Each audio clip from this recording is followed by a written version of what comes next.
Alors, deuxième TD, on va étudier donc un peu plus précisément l'immunité adaptative, donc qui est l'immunité spécifique.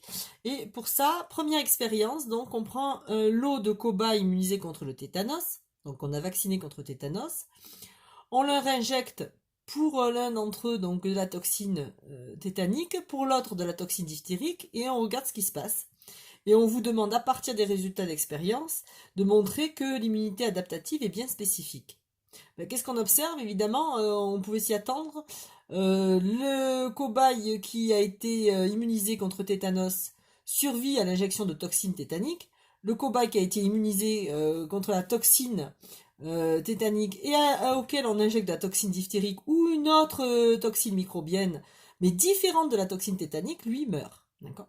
Donc il y a bien une spécificité dans l'immunité adaptative, c'est-à-dire que c'est pas n'importe quel vaccin qui protège contre n'importe quelle maladie, il y a bien un vaccin qui protège sur une maladie donnée, donc il y a bien une spécificité d'action de cette immunité adaptative, car la vaccination, si vous voulez, va stimuler l'immunité adaptative, comme on le verra plus tard, donc il y a bien une spécificité comme on le voit ici. Deuxième question, on vous demande de montrer que le support d'immunité est différent dans les deux expériences. Dans la première expérience, expérience 2, on s'aperçoit qu'on a pris un lot de cobayes immunisés contre la diphtérie. On en prend un, le cobaye A, on lui injecte de la toxine diphtérique et évidemment il survit puisqu'il est immunisé finalement contre cette toxine diphtérique. D'accord. Sur d'autres cobayes B et C, on prélève soit du sérum, soit directement des lymphocytes. Si l'on prélève le sérum, d'après ce qu'on a vu dans le TD précédent, dans le sérum, il n'y a pas de cellules. Il n'y a que des molécules. Et notamment, quel type de molécules? Eh bien, il y a notamment des gamma-globulines, c'est-à-dire des anticorps. Si on observe ce qui se passe quand on injecte ce sérum prélevé à un cobaye D et qu'on lui injecte ensuite la toxine diphtérique, finalement, le sérum agit un petit peu comme une vaccination, c'est-à-dire qu'il a immunisé le cobaye D qui survit. Donc ça veut dire que certainement que les molécules présentes dans le sérum prélevé sur B ou C hein, étaient des molécules qui ont permis de prévenir la maladie et ensuite la mort chez le cobaye D. Il y a donc une immunité qui passe par des molécules. Ensuite, deuxième expérience, c'est si on injecte des lymphocytes prélevés sur B ou C, à un cobaye E et qu'on lui injecte la toxine diphtérique, bien il meurt. Donc ça veut dire que la protection contre la diphtérie passe, ici on le voit, par des molécules qui sont dans le sérum et non pas par des cellules. Si l'on s'intéresse maintenant au bacille de Koch, qui est une autre maladie, dans le cas de la toxine, on vous le dit ici, dans le cas de la toxine diphtérique, il s'agit d'une toxine qui circule dans les liquides et donc qui doit être neutralisée dans les liquides circulants. Ici, dans le cas du bacille de Koch, il s'agit d'un bacille qui finalement est un parasite intracellulaire. Donc il faut éliminer, pour se débarrasser du bacille de Koch, il ne faut pas éliminer des substances qui circulent dans les liquides de l'organisme, mais il faut éliminer des cellules.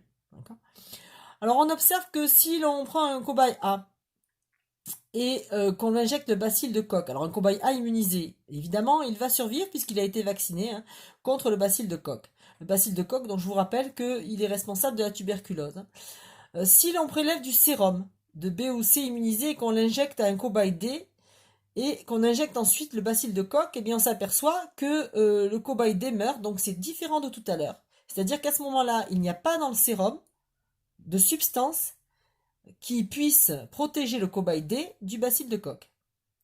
Par contre, on s'aperçoit que dans ce cas-là, si l'on injecte au cobaye E des lymphocytes prélevés sur B ou C, eh bien il est protégé de l'infection par le bacille de Koch puisqu'il survit. Donc ça veut dire que dans ce cas-là, dans le cas du bacille de Koch, il existe une réponse immunitaire adaptative qui ne se fait non pas par l'intermédiaire de molécules circulantes, et certainement des anticorps comme on l'a vu tout à l'heure, mais par l'intermédiaire de cellules. D'accord? Donc quand on vous demande montrer que le support de l'immunité est différent dans les deux expériences, oui, dans un cas, le support de l'immunité, c'est plutôt un support moléculaire. Bon, on verra que ces molécules sont forcément produites par des cellules, évidemment, mais en fait, ce sont des molécules qui sont indispensables dans ce cas-là.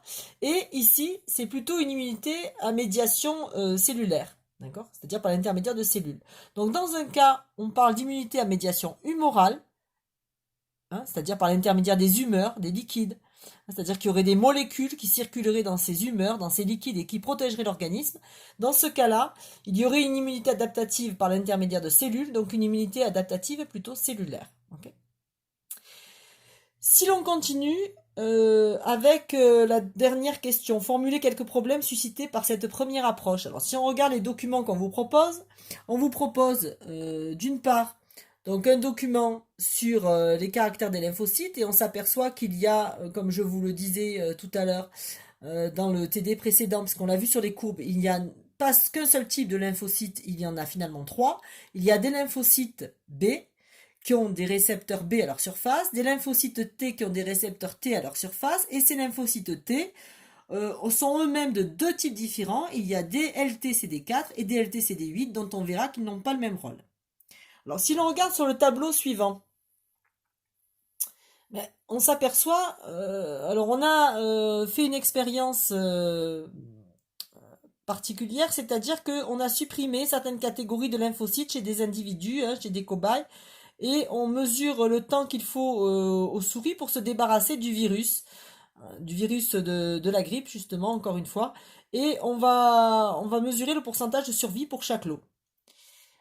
Alors, on va peut-être pas, toutes les colonnes ne sont pas aussi intéressantes les unes que les autres. On peut prendre, parce qu'on vous demande de formuler quelques problèmes suscités par cette première approche. Alors, si l'on regarde quels sont les lots qui survivent à 100%, les lots qui survivent à 100% dans ce cas-là, ce sont les deux premiers lots. Hein. C'est-à-dire que les lots qui ont les LTCD4 et les lymphocytes B, ceux-là, ils survivent tous. Bon, plus ou moins, ils mettent plus ou moins longtemps pour se débarrasser du virus, mais ils survivent tous. Donc on peut penser que pour se débarrasser du virus de la grippe, hein, il faut posséder des LTCD4, des LB essentiellement, et finalement les LTCD8, ils sont pas vraiment indispensables. Ok. Si l'on regarde ensuite ceux qui, ils sont pas vraiment indispensables, mais pourtant, et ça c'est une problématique, pourtant on s'aperçoit que Lolo 5, lui, qui a des LTCD8 et des LTCD4 et qui n'a pas de LB, il y a quand même un pourcentage de survie à 50%. Donc quel est le premier problème qui peut surgir là?